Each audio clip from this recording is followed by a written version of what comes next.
بسم الله الرحمن الرحيم. ومن أحسن قولا ممن دعا إلى الله وعمل صالحا وقال إنني من المسلمين.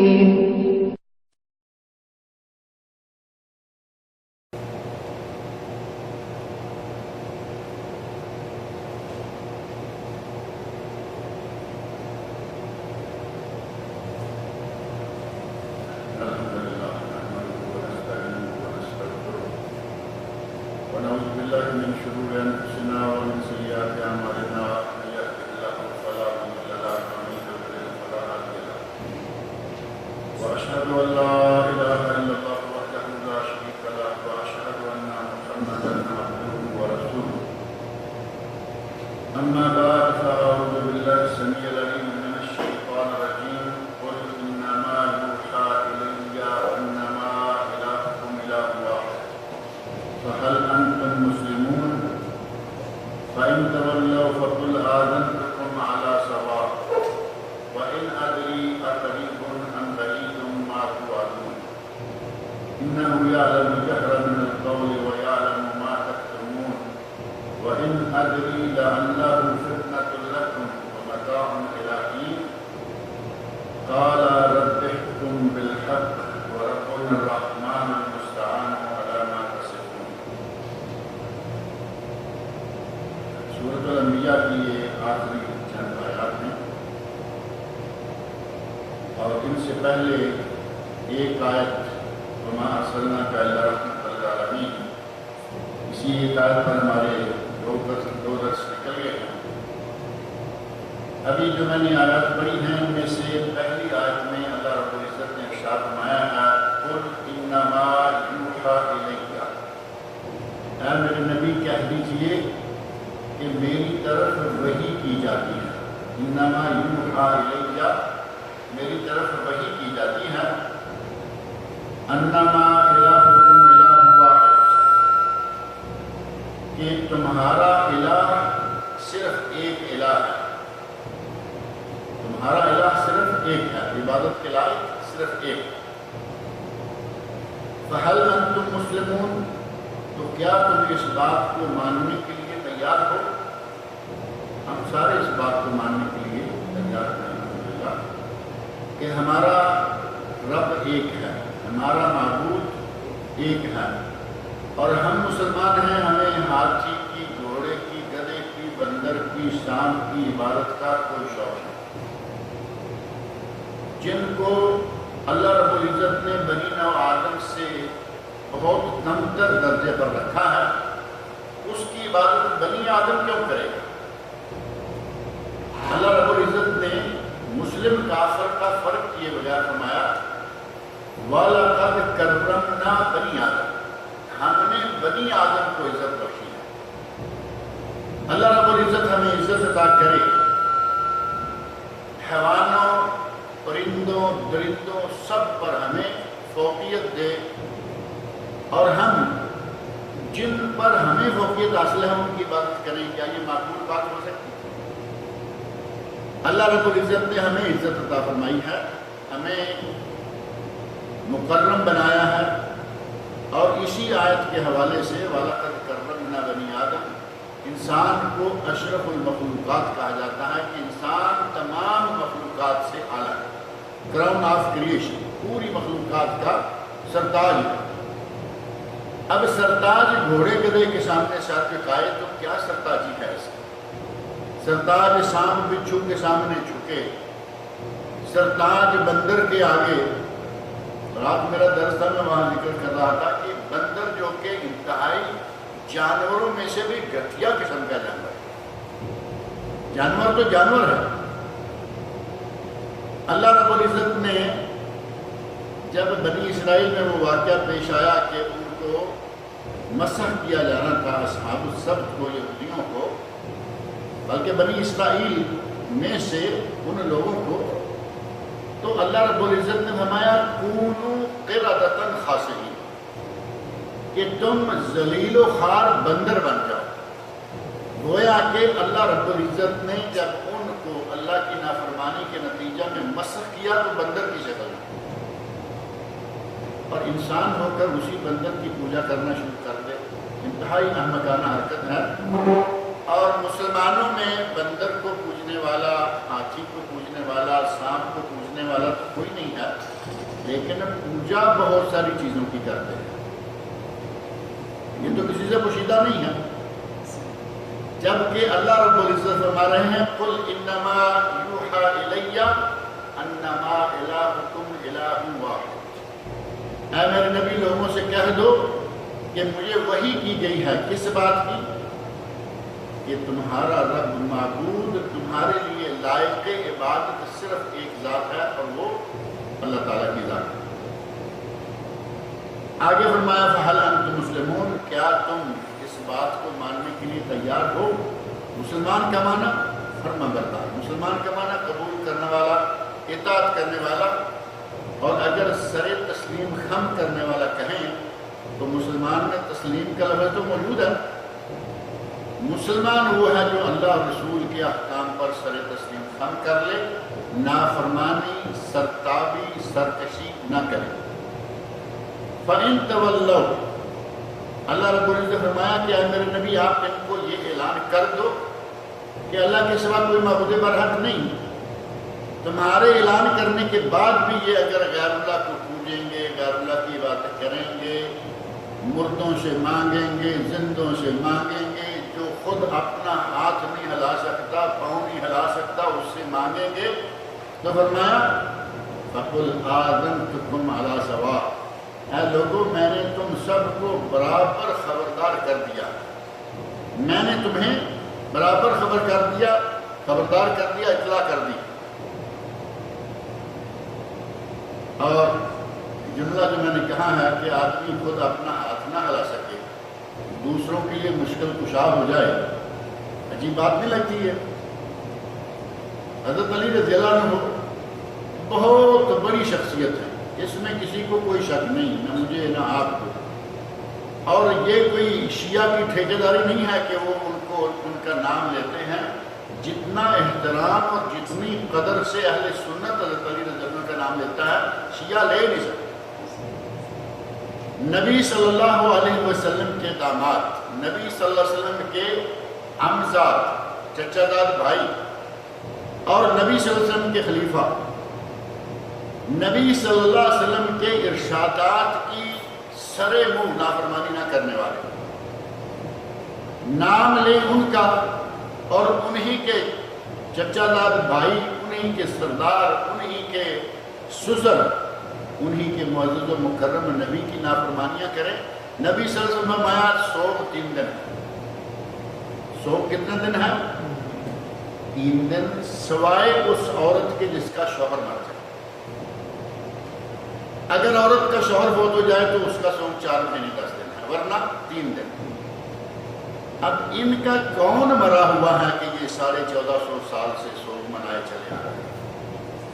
اللہ کے رسول نے سوگ کا وقت مقرر کر دیا، بھائی کے لیے، باپ کے لیے، ماں کے لیے، بہن کے لیے، شوہر کے لیے، ہر کسی کے لیے سوگ کے 3 دن ہیں، سوائے اس عورت کے کہ جس کا شوہر ہو۔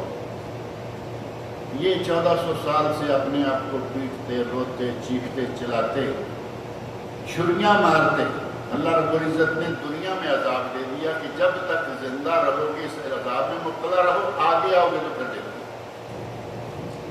نبی اکرم صلی اللہ علیہ وسلم کے ارشاد کی نافرمانی، حضرت علی رضی اللہ عنہ نے کیا ان کو یہ سبق دیا تھا؟ حضرت حسین رضی اللہ عنہ کیا یہ سبق دے کر گئے ہیں؟ وہ اپنے نانا کی کبھی بھی نافرمانی نہیں کر سکتے، لیکن یہ لوگ نہ صرف یہ کہ اللہ کے رسول کی، اپنا جس کو امام مان رہے ہیں اس کی بھی نافرمانیاں کیے چلے جاتے ہیں۔ حضرت حسین رضی اللہ عنہ نبی صلی اللہ علیہ وسلم کے ارشاد کے مطابق 10 تاریخ کو روزہ رکھے، نبی صلی اللہ علیہ وسلم نے عاشور کا روزہ کا حکم دیا نا، اور حضرت حسین نبی صلی اللہ علیہ وسلم کے نواسے ہیں، نبی اکرم صلی اللہ علیہ وسلم کی گود میں کھیلتے کھیلتے جوان ہوئے ہیں۔ کیا یہ ممکن ہے کہ وہ یہ سنت بھول جائیں کہ ہمارے نانا 10 تاریخ کو روزہ رکھا کرتے؟ آج کو شیعہ بتائیے 10 تاریخ کو روزہ رکھے ہوئے؟ کوئی نہیں. اور وہ تو دور کی بات ہے، اب تو ہمیں یہ بلا چمٹ گئی ہے. شیعہ تو مان لیا کہ ایک مذہب ہی الگ بنا لیا انہوں نے 2 نمبر کا. آج تو سنی بھی وہی کام کرتے نظر آ رہے ہیں جو شیعہ کرتے ہیں. 22 رجب کے کنڈے سنی بناتے ہیں یا نہیں؟ 22 رجب کی کجیاں ٹوٹیاں، پنجاب میں کہتے ہیں کجیاں ٹوٹیاں، اور معروف لفظ ہے 22 رجب کے کنڈے اہل سنت کرتے ہیں، جبکہ اصل میں یہ شیعہ کا کام. سوگ سنی بنا رہے ہیں جبکہ اصل میں یہ شیعہ کام ہے. کبھی آپ سن کے دیکھیں کہ کسی نے محرم میں شادی کی ہو؟ کیا وجہ ہے کہ محرم میں شادی نہیں کرتے؟ کوئی شیعہ کی لے کر دیکھیں، شیعہ نہیں کرتے، ہم بھی نہیں کرتے. ہمیں بظاہر یہ لگتا ہے کہ ہم اہل سنت ہیں، لیکن ہمارے اندر شیعیت بہت زیادہ گھر کر چکی ہے، ہمیں پتہ نہیں چلتا. شیعہ نے کہا مولا علی مشکل کشا، اہل سنت کہہ رہے ہیں یا نہیں؟ اہل سنت کا 60% طبقہ، تھوڑے سے بھی نہیں، کم از کم 60% مسلمان علی مولا علی مشکل کشا ماننے والے ہیں. اور مولا علی مشکل کشا کیسے ہو سکتے ہیں؟ وہ خود اللہ کو مشکل کشا مانتے ہیں. اپنی زندگی میں مشکل کشا نہیں کہلوائے، فوت ہونے کے بعد عرصے تک مشکل کشا نہیں بنے. ان کا اپنا بیٹا میدان کربلا میں شہید کیا گیا، خاندان شہید کیا گیا، مشکل کشا نہ بنے، اور آج مشکل کشا ہو گئے. بات کی سمجھ آتی ہے یا نہیں؟ اگر آپ مشکل کشا تھے تو حسین شہید نہیں ہو سکتے تھے. کون ہے جو کہے گا کہ میرے بیٹے کو شہید کر دو؟ میں یہاں کھڑا ہوں. اور وہ ایسا بھی نہیں کہ وہ نافرمان تھے، نافرمان ہے، دل دکھا ہوا ہے. ماں بھی کہہ دیتی ہے کہ جاؤ تو کسی ٹرک کے نیچے آ جاؤ، لیکن بڑی تکلیف کی بات. اور یہاں تو وہی عالم بھی نہیں، اپنے باپ کے انتہائی فرما بردار، لیکن ان کو موت سے نہیں بچایا. پورا خاندان کٹ گیا میدان کربلا میں. ان کو بچانے کے لیے نہیں آیا، ہمارے ہندوستان میں آ جاتے ہیں. اور اکیلا ہندوستان سے مراد میرا یہ نہیں کہ ہمارا پاکستان الگ کر لیں گے آپ. ہندوستان سے مراد بنگلہ دیش، پاکستان اور ہندوستان تینوں، بھارت. اپنے قریب جہاں بہت قریب تھا، میدان کربلا بہت قریب تھا، وہاں نہیں پہنچ سکے.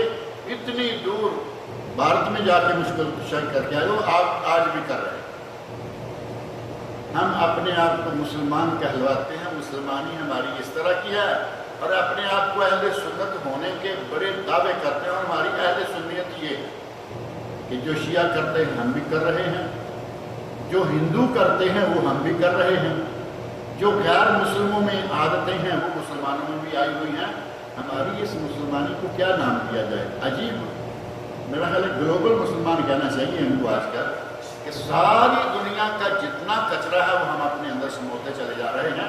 شرک ہمارے اندر، بدعات ہمارے اندر، اللہ کی نافرمانیاں ہمارے اندر، رسول اللہ صلی اللہ علیہ وسلم کی شریعت کی نافرمانیاں. کس طرح کی مسلمانی ہیں ہماری؟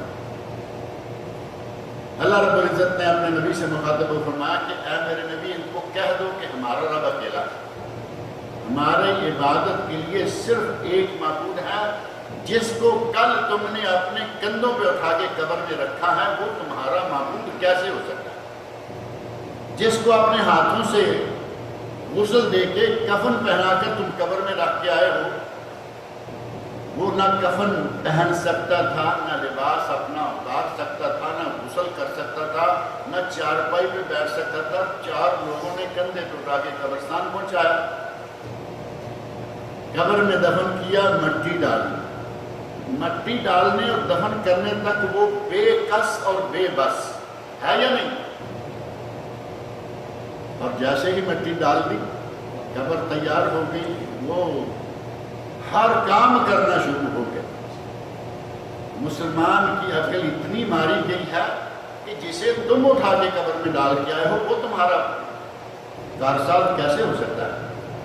یہ شرک کی انتہائی بدترین شکلیں ہیں جو مسلمانوں میں موجود ہیں. مسلمان اس کو ماننے کو تیار ہے نہیں. جی ہمارا فلاں سرکار یہ کام کرتی ہے اور فلاں دربار پر یہ کام ہوتا ہے. وہ فوت ہو گئے، ان کے معاملے خود اللہ کے ہاتھ میں ہیں. اللہ کے نبی نے فرمایا قبرستان میں جاؤ تو ان کے لیے دعا مانگو. قبرستان میں داخل ہونے یا قبروں کی زیارت کرنے کی دعا آپ کو معلوم ہے نبی صلی اللہ علیہ وسلم نے کیا سکھلائی ہے؟ السلام علیکم یا اہل القبور، اے قبروں والو تم پر اللہ کی سلامتی ہو، انتم سابقون و نحن بکم انشاءاللہ للاحقون، ہم بھی آنے والے، تم آگے ہم آنے والے ہیں۔ ہم قبر والوں کے لیے اللہ سے سلامتی کی دعا کر کے آتے ہیں اور بعد میں اسی سے پھر کچھ مانگنا بھی شروع کر دیتے ہیں کہ اب تو ہمیں دے، کوئی بیٹا مانگ رہا ہے، کچھ مانگ رہا ہے۔ اللہ تعالیٰ مسلمانوں کو صحیح عقیدہ عطا فرمائے۔ یہ مسلمانوں والا عقیدہ نہیں ہے کہ جہاں چاہیں سر جھکا لیں، جہاں چاہیں سجدہ کر لیں، جس سے چاہیں جب چاہیں مانگ لیں۔ آپ سے میں کوئی چیز مانگتا ہوں، آپ میرے سامنے ہیں، دے سکتے ہیں، مقبول بات۔ اور یہاں بیٹھے میں کسی ایسے سے مانگوں جو قبر میں دفن ہے، کیا آپ بھی بتائیے کہ کیا یہ مقبول بات ہو سکتی ہے؟ شرک کی ایک نہیں بہت ساری قسمیں مسلمانوں میں مروج ہے، لیکن وہ جو پھنس جاتا ہے وہ آسانی کے ساتھ اس کو ماننے کے لیے بھی تیار نہیں ہوتا کہ یہ شرک ہے۔ نبی اکرم صلی اللہ علیہ وسلم سے مخاطب ہو کر اللہ نے فرمایا فَإِن تَوَلَّوْا، آپ اعلان کر دیجئے کہ اللہ صرف اکیلا ہے جو لائق عبادت ہے، اگر پھر بھی یہ پھر جائیں گے، تمہاری بات نہیں مانیں گے، فَقُلْ، تو پھر کہہ دیجئے آذَنْتُكُمْ عَلَىٰ سَوَاءٍ، میں نے تمہیں یکساں طور پر سب کو خبردار کر دیا۔ جو میری ڈیوٹی ہے وہ ہے اطلاع کر دینا، میری ڈیوٹی ہے خبر دے دینا، وہ میں نے خبر دے دی، خبردار کر دیا۔ اب تمہارا کام ہے کہ اس کو مانو یا نہ مانو۔ نبی کی ذمہ داری کیا ہوتی ہے؟ منصب نبی کا کیا ہے؟ منصب کا نبی ہے وَمَا عَلَى الرَّسُولِ إِلَّا الْبَلَاغُ، نبی کی ڈیوٹی پہنچا دینا۔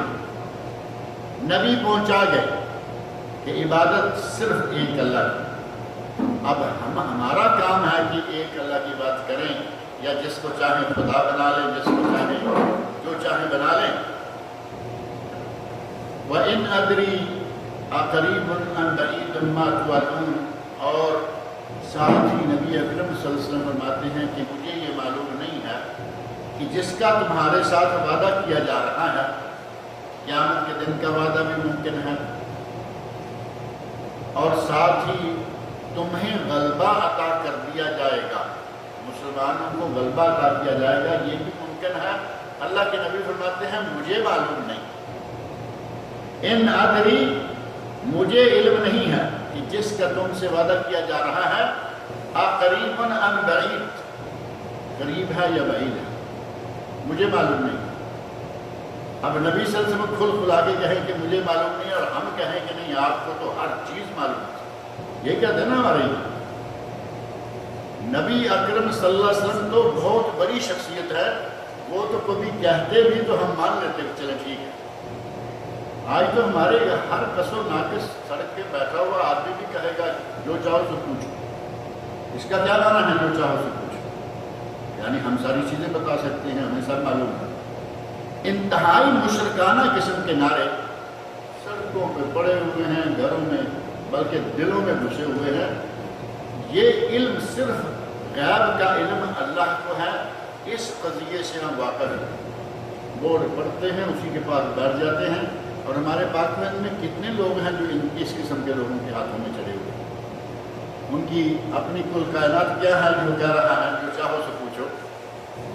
آپ اس کی کل کائنات پہ غور کریں تو پتہ چل جائے گا کہ ایک طوطا، ایک پنجرا، اور 10-5 تاش کے پتے کتنے ہوتے ہیں ٹوٹل؟ چلے زیادہ کر لیں، 52 کر لیں، 52 شاید ہوتے ہیں تاش کے پتے، 52 پتے، ایک پنجرا اور ایک طوطا، اس بدبخت کی کل کائنات ہے جو کہہ رہا ہے جو چاہو سے پوچھو۔ بورڈ یہ لگا رکھا ہے بڑا سا، اور اللہ کے نبی فرما رہے ہیں ان ادری، میں نہیں جانتا، اقریب ام بعید ما توعدون، تم سے جو وعدہ کیا جا رہا ہے یہ قریب ہے یا بعید ہے، یہ مجھے معلوم نہیں ہے، مجھے علم نہیں، مجھے اللہ نے بتایا نہیں، مجھے علم نہیں۔ اور ہم کہتے نہیں، وہ سب جانتے ہیں۔ اِنَّهُ يَعْلَمُ الْجَهْرَ مِنَ الْقَوْلِ وَيَعْلَمُ مَا تَكْتُمُونَ، یہ صرف اللہ کی ذات ہے، کہ جو جاہری اور سری، ظاہری اور باطنی تم پوشیدہ رکھو یا کھل کھلا کے کرو، اللہ ہر طرح کی چیزوں کو جانتا ہے۔ اللہ ہی وہ ذات ہے جس سے کوئی چیز پوشیدہ نہیں ہے، اس کے علاوہ دوسرا کوئی انسان نہیں، دوسری کوئی شخصیت نہیں، حتیٰ کہ فرشتوں کو بھی علم غیب نہیں۔ اگر علم غیب ہوتا تو کم از کم پہلے کسی فرشتے کو ہی ہوتا، فرشتوں کو بھی علم غیب نہیں ہے، علم غیب صرف اللہ رب العزت کے پاس ہے۔ اللہ رب العزت نے فرمایا اِنَّهُ يَعْلَمُ الْجَهْرَ مِنَ الْقَوْلِ، کوئی بھی بات تم بلند آواز سے کہو، قول تو معروف ہے بات، تم بات بلند آواز سے کہو، اللہ جانتا ہے، وَيَعْلَمُ مَا تَكْتُمُونَ، اور جو تم اپنے دل میں چھپا کے بیٹھے ہو اللہ اس کو بھی جانتا ہے۔ اور ہمارے یہاں کچھ لوگوں نے بڑا کاروبار شروع کر رکھا ہے، جنوں پہ قبضے کیے ہوئے ہیں، جنوں کو اپنا رشتہ دار بنایا ہوا ہے، دوست بنایا ہوا ہے، کہتے ہیں ہمارے پاس کیا ہے، موکل ہے، ہمارے پاس موکل ہے۔ موکل کب ملتا ہے یہ کبھی ڈیٹیل آپ کو سنائیں لمبی، یہ جو جنات کے علاج کرنے کے بارے میں کتابیں ہیں، تفصیلات ان میں لکھی ہیں کہ آدمی کو کفر کی وادی میں داخل کر کے جن اس کا ساتھ دینا شروع کرتا ہے، آدمی کو کفر کی وادی میں، قرآن کریم کو باتھ روم میں لے جا کر اس کے اوپر پاؤں رکھ کے بیٹھیں، قرآن کریم پر جتنی بھی غلاظت ہے وہ ڈالیں اور کس کس چیز کا انکار کریں، تب جا کے یہ جن ساتھ دینا شروع کرتے ہیں۔ اور ہمارے لوگ بڑا فخر کرتے ہیں ہمارے پاس موکل ہے، آدمی آیا یہاں آ کے بیٹھا، وہ جن جو ہے وہ اپنی کارروائی کرتا ہے، آتے ہی کہتے ہیں کہ تم فلاں ہو، تمہارے ساتھ فلاں ہے، تم پیچھے فلاں بٹھا کے آئے ہو، آدمی تو مارا گیا، اسے معلوم ہے تو سارا کچھ جانتے ہیں، اندر کی بات ہے۔ اس شیطان نے جو شیطان پکڑا ہوا ہے یہ اس کے ذریعے کاروائیاں کر رہا ہے، اور ہم اپنا ایمان وہی چھوڑ دیتے ہیں کہ لو جی یہ تو ہر چیز جانتا ہے لہذا یہ ہمارا کام کر دے گا۔ اللہ رب العزت فرما رہے ہیں کہ یہ صرف اللہ کی ذات ہے جو جانتی ہے کہ دلوں میں کیا ہے، پار کیا ہے اور آر کیا ہے، یہ صرف اللہ ہے اور کوئی نہیں جان سکتا۔ اور تکتمون کا معنی دل کے اندر چھپاتے ہو یا جہاں بھی چاہتے ہو چھپاتے ہو۔ اب دل کے اندر چھپی بات سے زیادہ تو کوئی چھپا نہیں سکتا۔ ابھی الماری میں کوئی چیز آپ رکھتے ہیں تو یہ تو چھوٹا سا دروازہ ہے، دل کے اندر چھپائی ہوئی دیکھیں کتنے دروازوں کے اندر، کتنے پردوں کے اندر، اور وہ ایک مٹیریل ہے، دل کے اندر چھپائی بات مٹیریل بھی نہیں ہے، لیکن اللہ جانتا ہے کہ تم نے اپنے دل کے اندر کیا چھپا رکھا ہے۔ یعلم ما فی الصدور، اللہ کی صفت یہ ہے کہ وہ دلوں کی جانتا ہے۔ فرمایا انہ یعلم الجہر من القول، وہ تمہاری ظاہری جہری اور بلند آواز سے کی گئی باتوں کو بھی جانتا ہے، ویعلم ما تکتمون، اور جو تم اپنے دلوں میں یا جو کچھ تم چھپاتے ہو اسے بھی جانتا ہے۔ کبھی کبھی آدمی سمجھتا ہے کہ میری شکل ایسی ہے، میری داڑھی ہے، میں یہ کام لوگوں میں کروں گا تو اچھا نہیں لگے گا، چھپ کے کر لیں گے تو کوئی نہیں جانتا۔ کئی لوگوں کو دیکھا بھی سنا بھی کہ اندر خانے سگریٹ پیتے ہیں باہر نہیں پیتے، یہ چھوٹی سی مثال ہے۔ اب اندر خانے کیا کیا کیا جاتا ہے، کون کون کیا کیا کرتا ہے، کیا ضرورت ہوتا ہے، چھوٹی سی بات ہے کہ سگریٹ باہر نہیں پیتے تو کوئی کہے گا لو یہ سگریٹ پیا، اندر بیٹھ کے پی رہا ہے، کیا یہ اللہ سے بھی چھپ سکتا ہے؟ اور ہم سمجھتے ہیں کہ یہ ان سے تو بچ جاؤ، اللہ سے دیکھا جائے۔ شاید ہمارے یہاں اتنی ہمت ہے کہ بندوں کا کیا، بندوں سے بچ جاؤ، اللہ سے بچتے رہیں گے۔ ہم نے نعوذ باللہ اللہ کی ذات کو کوئی اہمیت نہیں دی۔ اگر اللہ کی ذات کو ہم اہمیت دیں، اس کے قادر قدیر اور جبار قہار ہونے پر ہمارا صحیح معنوں میں ایمان ہو جائے، نہ ہم باہر گناہ کریں نہ اندر کریں، الا یہ کہ انسان بشری تقاضے کے تحت کوئی غلطی کرتا ہے۔ ہم کھلے عام، اللہ نے فرمایا اندر کرو گے یا باہر کرو گے میں جانتا ہوں، اندر بولو گے یا باہر بولو گے، جب بھی غلط بات کرو گے، غلط کام کرو گے، جہاں بھی کرو گے، میرے علم میں ہے۔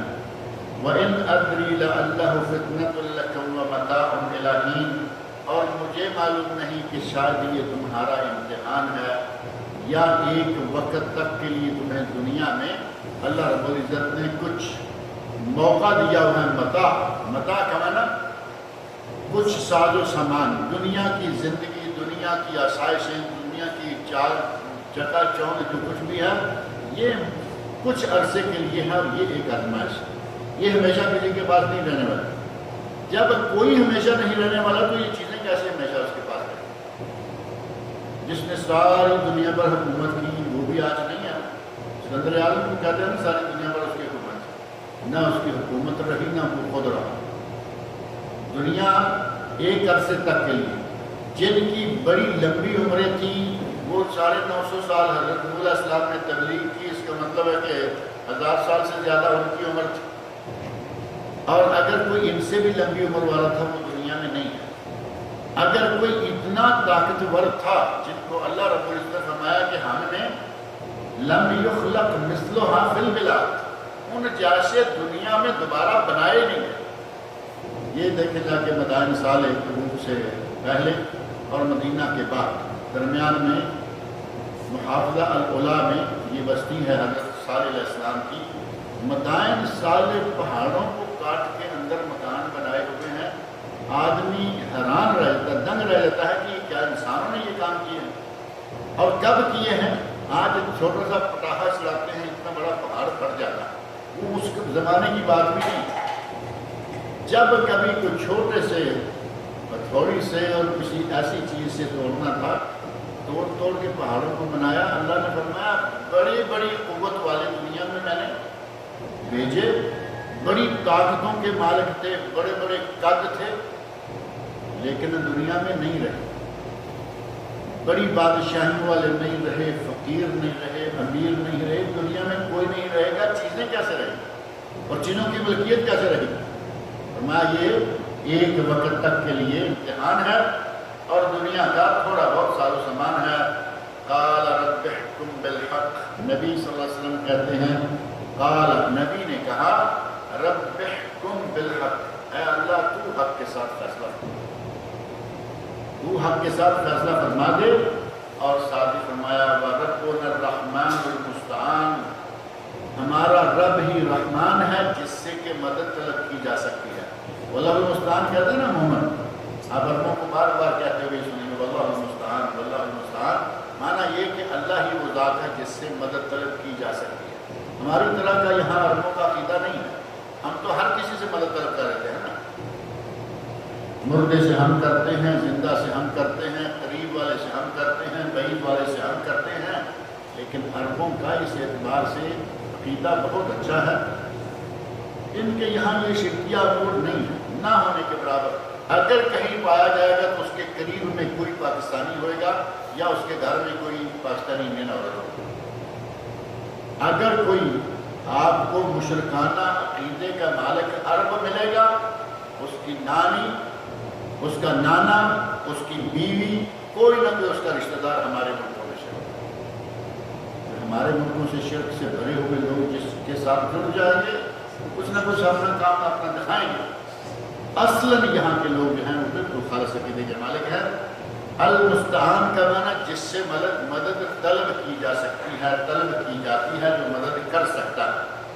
فرمایا وَرَبُّنَا الرَّحْمَنُ الْمُسْتَعَانُ، ہمارا رب رحمان وہ ہے جس سے مدد طلب کی جا سکتی ہے۔ عَلَىٰ مَا تَصِفُونَ، ان باتوں پر جو تم بیان کر رہے ہیں، یعنی مشرکین جو باتیں کہتے ہیں اس پر اللہ کے نبی فرماتے ہیں کہ ہم اپنے رب سے ہی مدد طلب کرتے ہیں اور وہی ہماری مدد کے لیے پہنچنے والا اور کافی ہے۔ اللہ رب العزت مجھے اور آپ سب لوگ کو قرآن کریم کو پڑھنے، سننے، سمجھنے اور اس کے احکام پر عمل کرنے کی توفیق عطا فرمائے۔ ہمارے پاک و ہند کا ماحول جو ہے وہ بعض آیات پڑھے تو یوں لگتا ہے کہ ہمارے پاک و ہند کے لوگ شاید قرآن کو صحیح طریقے سے پڑھتے ہیں۔ اگر صحیح طریقے سے قرآن کریم کو پڑھیں، اسے اپنے اوپر فٹ کر کے دیکھیں تو بہت ساری چیزیں نکل جائیں، بہت ساری چیزیں نکل جائیں۔ اور اور یہ صرف عوامی حد تک نہیں بلکہ یہ علماء کی حد تک بھی ہے۔ ہمارے یہاں ایک دعویٰ، ایک نعرہ بڑے زور شور سے لگایا جاتا رہتا ہے، اور وہ ہے اتحاد امت کا دعویٰ۔ بڑا بابرکت دعویٰ ہے کہ ساری امت میں اتحاد ہونا چاہیے، لیکن نظر نہیں آتا۔ دعائیں مانگتے ہیں، التجائیں کی جاتی ہیں، نعرے لگائے جاتے ہیں، ندائیں دی جاتی ہیں کہ امت کا اتحاد ہونا چاہیے، لیکن ہوتا نہیں، کیونکہ خلوص کے ساتھ اتحاد کرنے کو کوئی تیار نہیں ہوتا۔ جس طرح قرآن کریم کو ہم صرف پڑھتے ہیں، اس کو سمجھ کر اس کے مطابق اپنی زندگی کو ڈالنے کی کوشش نہیں کی جاتی، اسی طرح وہ محض ایک نعرہ ہے، ایک دعویٰ ہے، لیکن اس پہ ہم عمل نہیں کرتے۔ اگر اتحاد ہو سکتا ہے تو کس چیز پر ہو سکتا ہے؟ یہ ہے اصل مدعا۔ اب میں کہوں کہ میں تو چشتی ہوں، میں تو حضرت چشتی صاحب کے نظریے پر رہوں گا، آپ سارے قادری، سہروردی اور یہ اور وہ ہوں گے تو آپ میرے ساتھ ملیں گے؟ نہیں ملیں گے۔ دوسرا کہتا ہے میں قادری ہوں، تیسرا کہتا ہے میں سہروردی ہوں، چوتھا کہتا ہے میں حنفی ہوں، پانچواں کہتا ہے میں شافعی ہوں، چھٹا کہتا ہے میں مالکی ہوں، ساتواں کہتا ہے میں حنبلی ہوں۔ کیا ان پہ ہر کسی کے دوسرے چھوٹ ہیں یا نہیں؟ اب چھوٹی پارٹیوں کو چھوڑ دیجیے، بڑی پارٹیاں ہماری چار ہیں، حنفی، مالکی، شافعی اور حنبلی، چاروں کبار ائمہ کی طرف منسوب جماعتیں۔ ان جماعتوں میں سے کسی ایک جماعت کا آدمی کہے کہ سارے میرے ساتھ لگ جاؤ، کیا لوگ لگ جائیں؟ کہیں بھی آپ دیکھیں، کہیں آزما کے دیکھیں، کسی جگہ بھی آپ آزمائیں گے، آپ کو اگر بہت سارے لوگ اس کے ساتھ لگے نظر آئیں گے تو بہت سارے پیچھے بھی نظر آئیں گے جو دوسرے تین کے ساتھ، کیونکہ یہ تو ایک ہوئے نا، دوسرے تین کے ساتھ تھوڑے تھوڑے بھی ہوں گے تو ان سے زیادہ ہو جائے۔ اتحاد کیسے ہوگا؟ اتحاد صرف تب ہوگا جب آپ قرآن کریم پر اور حدیث رسول پر لوگوں کو جمع کریں، کیونکہ قرآن بھی سب کا اور حدیث بھی، رسول بھی سب کا ہے یا نہیں؟ اگر قرآن و سنت پہ لوگوں کو جمع کریں گے تو اتحاد ہوگا، اور ہمارے یہاں وہ کوشش نہیں ہوتی۔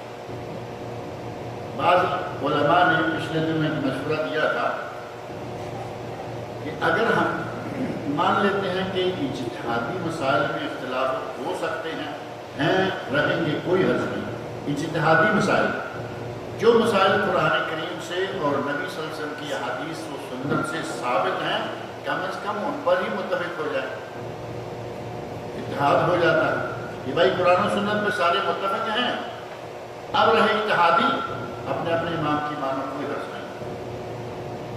لیکن اس پہ بھی ہمارے علماء کرام نہیں آ رہے، امام کہاں ہیں؟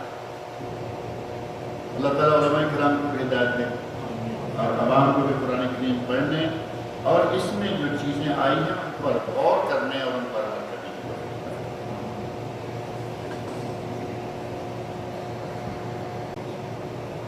بسم اللہ والصلاۃ والسلام علی رسول اللہ، اعوذ باللہ السمیع العلیم من الشیطان الرجیم، الف لام را، کتاب احکمت آیاتہ ثم فصلت من لدن حکیم حکیم، اللہ تعبدوا الا اللہ اننی لکم منہ نذیر و بشیر۔ پچھلے درس میں نے یہ بات ذکر کی تھی کہ اس کتاب میں صحیح عقیدہ کیا ہے وہ ذکر کیا گیا، اور وہ چیزیں جو کہ صحیح عقیدہ کے خلاف ان کا بھی تذکرہ کیا گیا ہے، اور آخر میں یہ چیپٹر ہے کہ ہمیں وہ آیات اور وہ احادیث سامنے رکھنی چاہیے جن سے پتہ چلتا ہے کہ صرف ایک اللہ کی عبادت کرنا ہی واجب ہے۔ کوئی بات تو پہلے قرآن کریم کی آیت کے حوالے سے آ گئی ہے، وہی موضوع، وہی مضمون تقریباً یہاں موجود ہے کہ ہمیں عبادت صرف ایک اللہ کی کرنی چاہیے، اور عبادت کی جتنی بھی انواع و اقسام ہیں، ہمارے یہاں ایک کوتاہی یہ رہتی ہے کہ ہم سمجھتے ہیں کہ نماز پڑھ لیں گے یہ عبادت ہے، اس کے علاوہ عبادت کیا ہے ماننے کو ہم تیار نہیں، حالانکہ دعا و پکار عبادت ہے یا نہیں، اس کو ہم اکثر نہیں مانتے، یہ کیا عبادت ہے؟ ہم جس کا چاہیں نعرہ لگا لیتے ہیں، جیسے کہ وہ پہلی بار جو ذکر ہوئی یا علی مولا مشکل کشا، تو دعا و پکار یا ندا دینا اور استغاثہ یعنی مدد طلب کرنا غیر اللہ سے، یہ شرک میں شمار ہوتا ہے، اور ہم یہ چیزیں نارملی اور معمولی سمجھتے ہوئے کیے چلے جاتے ہیں، جبکہ یہ جائز نہیں۔ اللہ رب العزت نے وہ کافی ساری آیات یہاں علامہ ابن باز رحمۃ اللہ علیہ نے جمع کی ہیں، جو اللہ رب العزت کے ارشادات ہیں، جن میں یہ بتایا گیا ہے کہ یہ کام پکارنا عبادت کرنا، سجدہ عبادت کرنا، جھکنا عبادت کرنا، طواف کرنا عبادت کرنا، یہ ساری چیزیں عبادت ہیں۔ پکارنا عبادت ہے، اور غائبانہ کسی سے ڈرنا یہ بھی عبادت ہے۔ خوف الہی کہتے ہیں نا، خوف الہی، تقویٰ بھی ہے، خوف بھی ہے، خشیت بھی ہے، اور خشوع بھی ہے، یہ سارے الفاظ قریب ہیں، یہ بھی عبادت ہیں، یہ بھی اللہ کے لیے خاص ہے۔ میں اپنے گھر میں چھپ کے بیٹھا ہوا ہوں، اور وہاں ظاہر ہے کہ مجھے کسی بادشاہ کی بھی پرواہ نہیں، میں اپنے گھر میں ہوں۔ کوئی آدمی ہے جو گھر میں اکیلا بیٹھے ڈرتا ہو بادشاہوں سے؟ نہیں ڈرتا، کیونکہ اسے کوئی پرواہ نہیں۔ باہر نکلوں گا، کوئی غلط کام کروں گا، گھر کا کھاتا کم کھلے گا۔ لیکن اللہ رب العزت سے آدمی اندر بھی باہر بھی، دن کو رات کو، ہر وقت جو ڈرتا ہے، یہ ڈر عبادت ہے۔ ہمیں یہ عبادت نظر نہیں آتا۔ طواف کرنا عبادت ہے، سجدہ کرنا عبادت ہے۔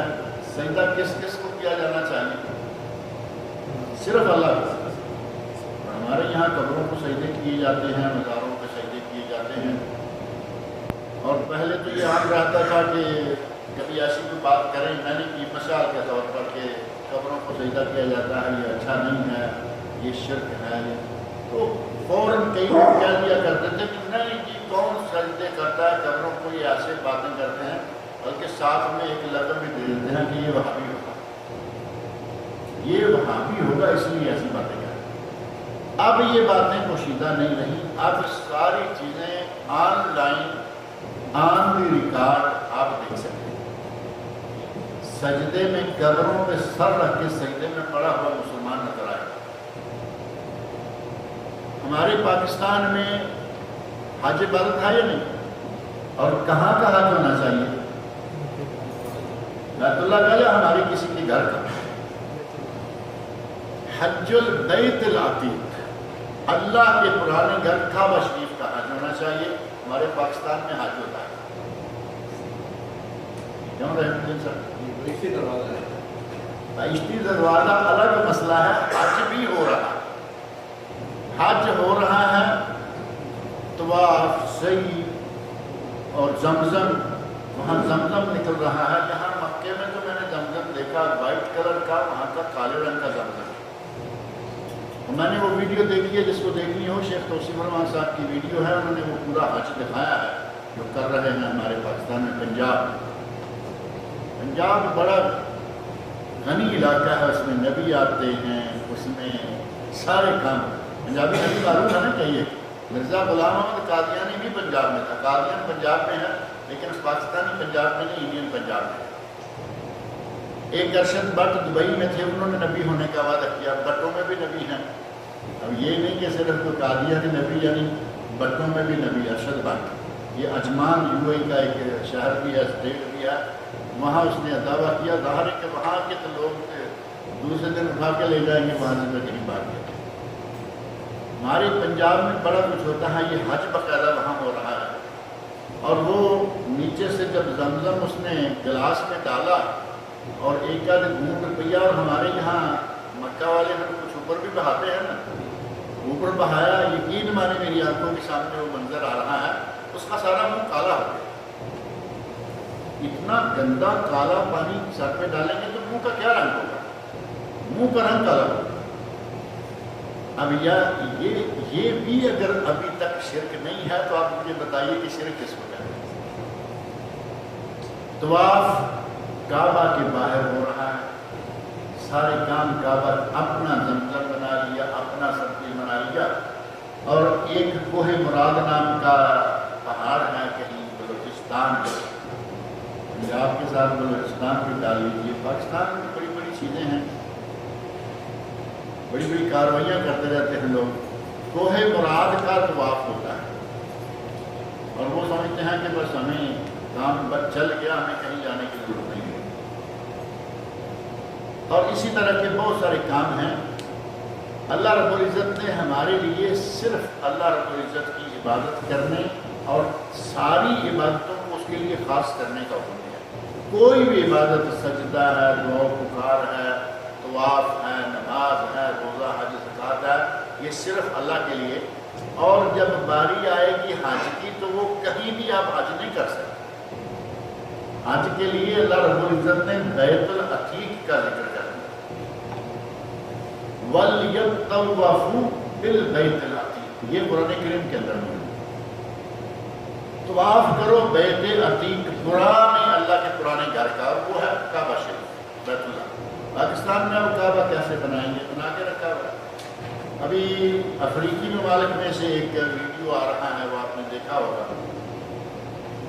باقاعدہ کعبہ بنایا ہوا ہے، احرام پہنے ہوئے ہیں، طواف کر رہے ہیں، اور چاروں طرف لوگ تماشا دیکھنے والے بھی، شاید وہ بھی حاجی ہوں گے سارے، وہ بھی بہت سارے لوگ کھڑے ہیں۔ اور اس ویڈیو کے بارے میں کچھ لوگوں نے کہا کہ یہ ایسا کر رہے ہیں، اور بعض علماء نے کچھ تحقیقات کر کے بتایا کہ وہ لوگوں کو سکھانے کے لیے، یہاں لانے کے لیے ایک ٹریننگ سینٹر کے طور پر انہوں نے بنایا کہ یہ کرنا ہے۔ اگر ٹریننگ کے طور پر یہ سلسلہ کیا ہے تب بھی یہ آپ دیکھیں دنیا بھر میں اس نے فتنہ پیدا کیا، ہر جگہ یہ وہ افریقہ میں لوگ حج کر رہے ہیں۔ ٹریننگ سینٹر ہے تو پھر اس کو آپ نے ویڈیو میں ڈال کے ساری دنیا کے سامنے یہ رنگ دینا تھا۔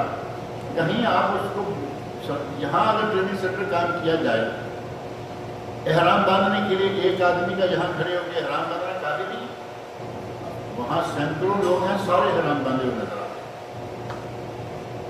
ہیں۔ ایک آدمی کو کھڑے کر کے یہاں سارا طریقہ بتاتے جائیں کہ آپ بیٹھے ہوئے ہیں، ایک آدمی کھڑا ہے یہاں، اس نے احرام باندھا، اس کے بعد آپ ٹھیک ہے، اگر بہت زیادہ ہی آپ کو ٹریننگ کرانا چاہتے ہیں، یہ اسپیکر کو تھوڑا آگے رکھا جائے اور کہا جائے کہ یہ بیت اللہ ہے، اور یہ کونا، مثال کے طور پر یہ کونا حجر اسود ہے، یہاں سے طواف شروع کرنا ہے۔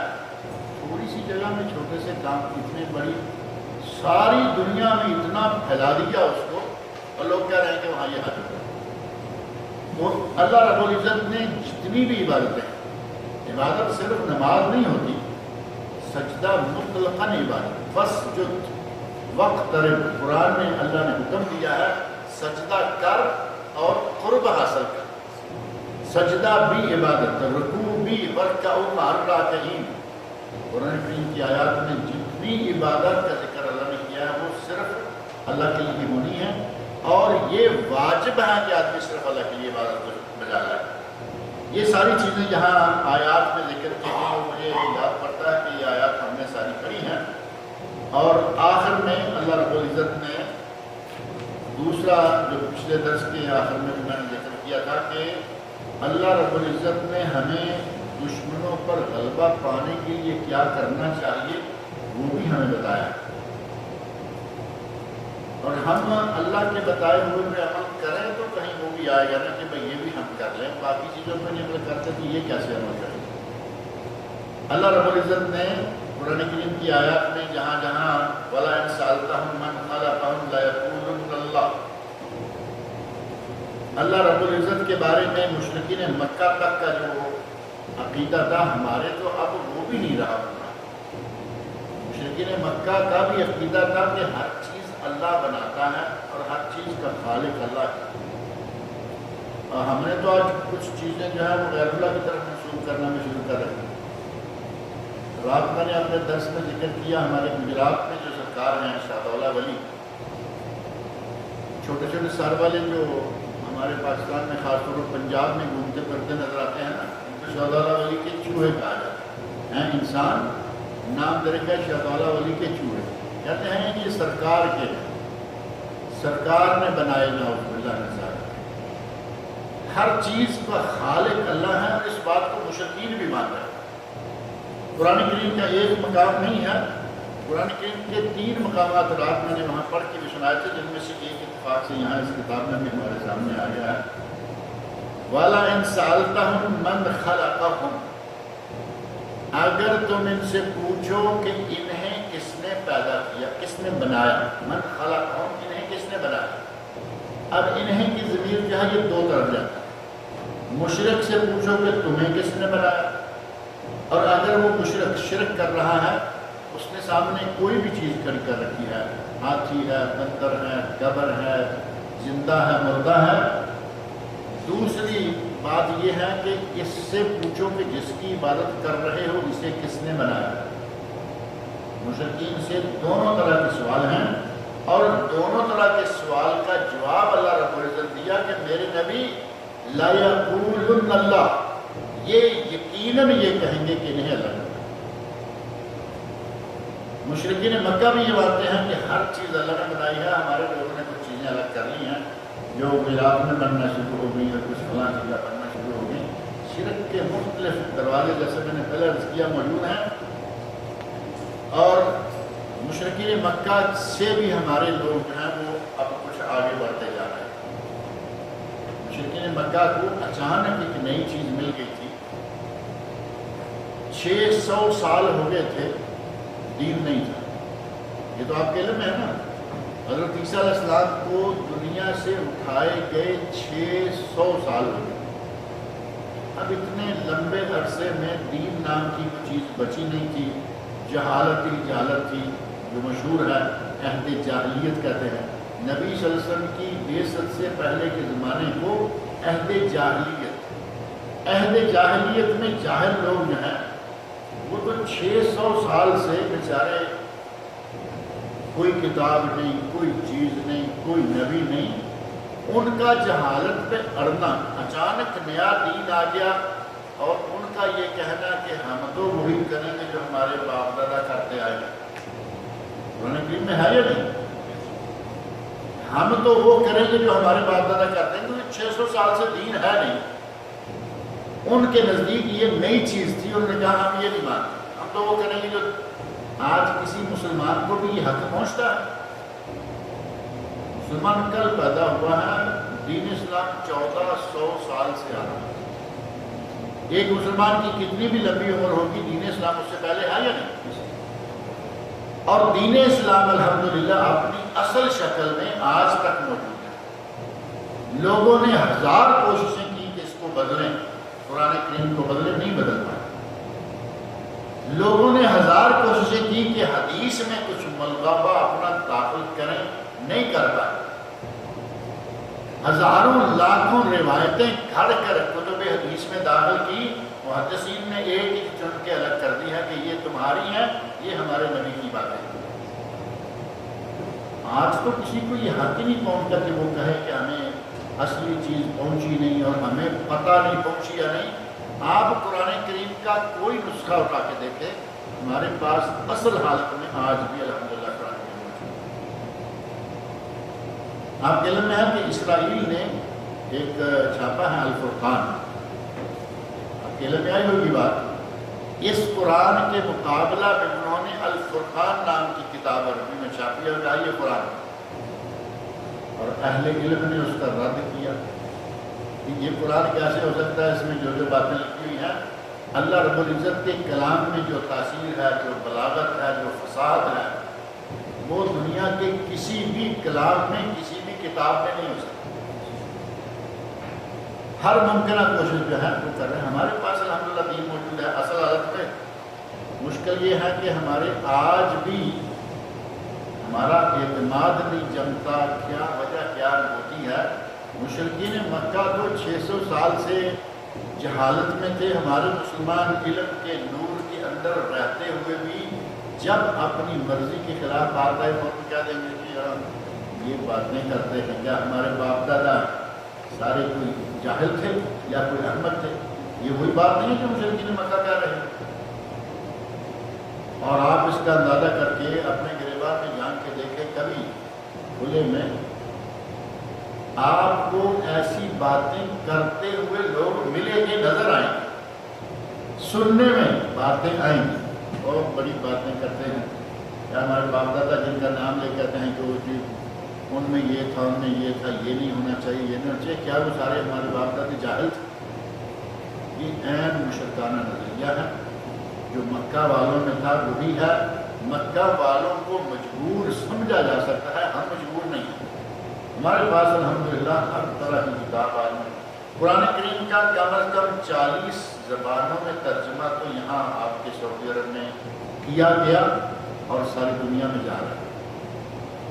مجمع ملک فہد کنگ فہد قرآن کمپلیکس 40 سے زیادہ زبانوں کا ترجمہ چھاپ کے پوری دنیا میں پھیلا دیا۔ دارالاسلام 40 کے قریب پہنچ گیا ہے۔ الدارالعلمیہ نام کا ایک سعودیہ کا ادارہ ہے، وہ 40 کے قریب پہنچ گیا ہے۔ یعنی جتنے پہلے ہو چکے ہیں آج تک تو سب نے چھاپ دیے۔ آپ کسی زبان میں قرآن پڑھنا چاہیں، ترجمہ سیکھنا چاہیں، موجود ہے۔ نبی اکرم صلی اللہ علیہ وسلم کی احادیث کا مجموعہ چونکہ بہت بڑا ہے، ہر آدمی کے بس میں نہیں ہے کہ وہ سارا کچھ پڑھ سکے یا اس میں سے صحیح اور ضعیف کی پہچان کر سکے۔ صحیح کا مجموعہ الگ مل جائے تو پھر کیا مسئلہ رہے گا؟ اور آج مجموعہ الحمدللہ موجود ہے، لیکن اس صحیح مجموعہ میں حدیث موجود ہے۔ ہمیں جب آتا ہے ہم نے دیکھا کہ ہمارے باپ دادا تو ایسا نہیں کیا کرتے تھے، یہ کیا آ گیا؟ تو ہمارا پھر وہی مشرکانہ ذہن دوبارہ پیدا ہو جاتا ہے کہ لو جی یہ ہم کیوں مانیں، اور عام حالت میں بھی نہیں۔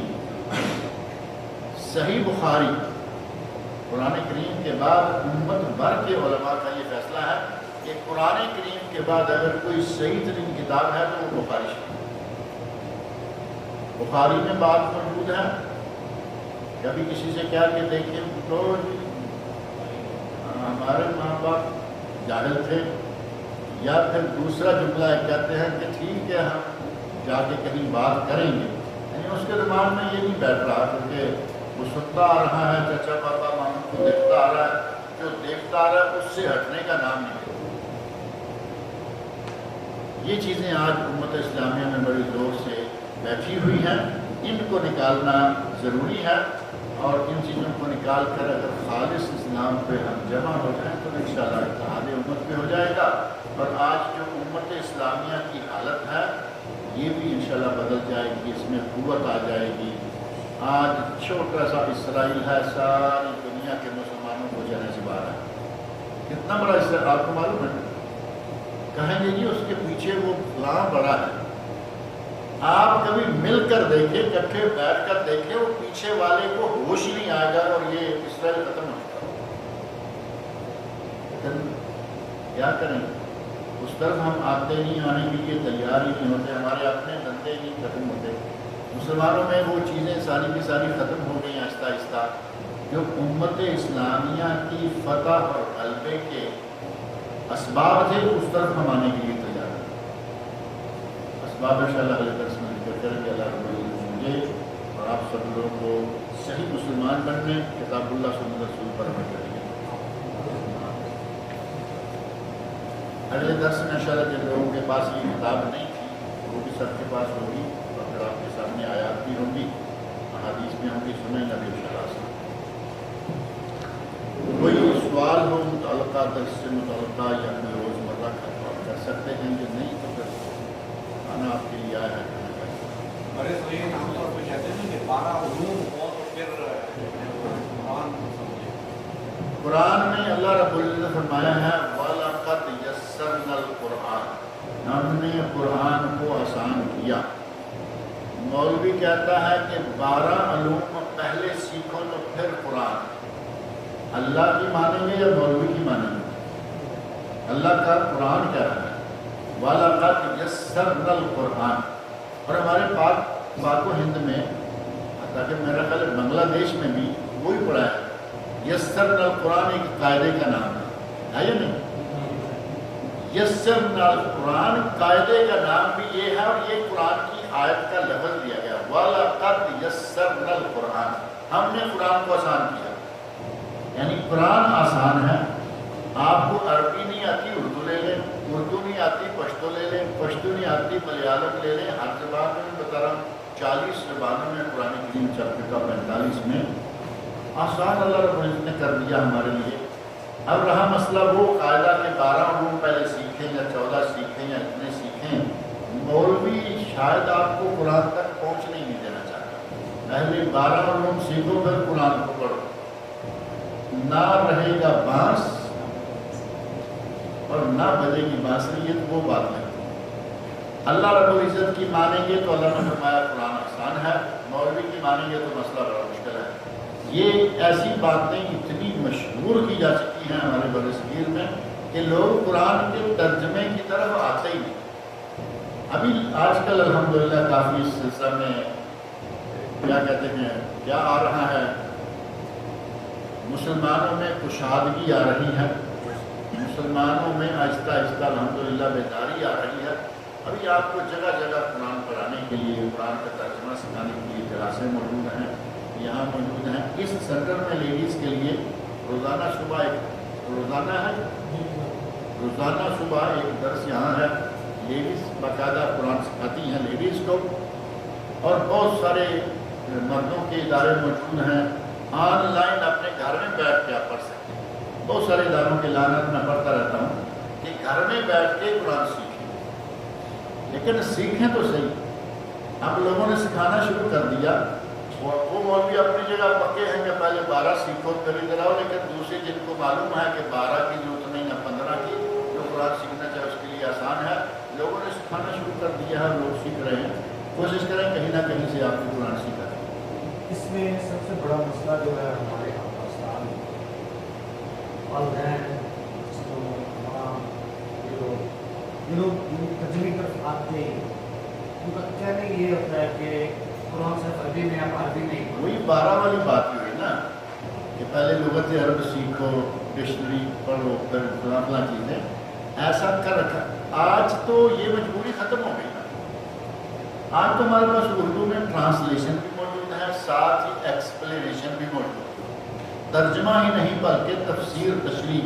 یہ میں آپ کے سامنے جو ابھی میں نے پڑھا ہے، یہ آپ احسن البیان نام کی تفسیر ہے، ایک ہی کتاب میں اگر آپ یقین مانیں، کیونکہ میں تو پڑھتا رہتا ہوں، یہاں پا کے پڑھنا ہوتا ہے، میں اس کو پڑھتا رہتا ہوں پورے جہاں جہاں سے مجھے ضرورت پڑتی ہے، میں نے دیکھا کہ یہ بے شمار کتابوں سے مستغنی کر دیتی ہے، بندے کو آزاد کر دیتی ہے۔ آج تفسیریں 10-10، 15-15 جلدوں کی موجود ہیں، لیکن بہت ساری کتابوں سے خلاصہ لے کے مولانا صلاح الدین یوسف صاحب نے اس میں ذکر کر دیا ہے۔ گورنمنٹ نے ایسے ہی اس کو نہیں چھاپ دیا، گورنمنٹ کام کرتی ہے، بڑے بڑے بورڈ اور پہلے کمیٹیاں بنتی ہیں، چیک کرتی ہیں، پھر چھاپتی ہیں۔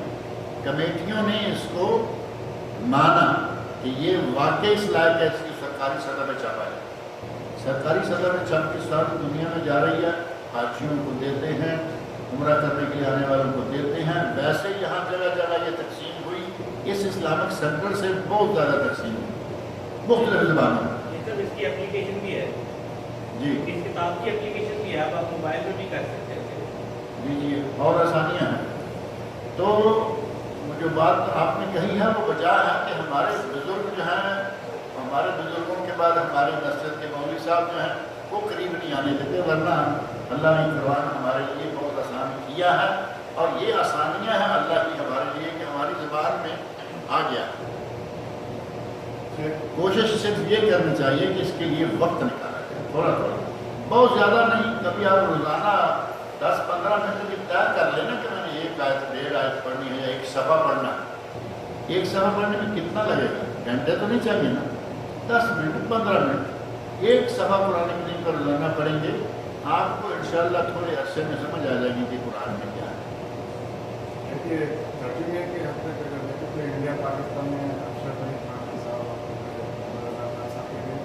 ترجمے وغیرہ، لیکن عام طور پہ معلوم ہے کہ ترجمہ ہم نے جس تفسیر کا نام لیا ہے اس میں نہ کوئی ایسی چیز آنے والی ہے نہ ہے۔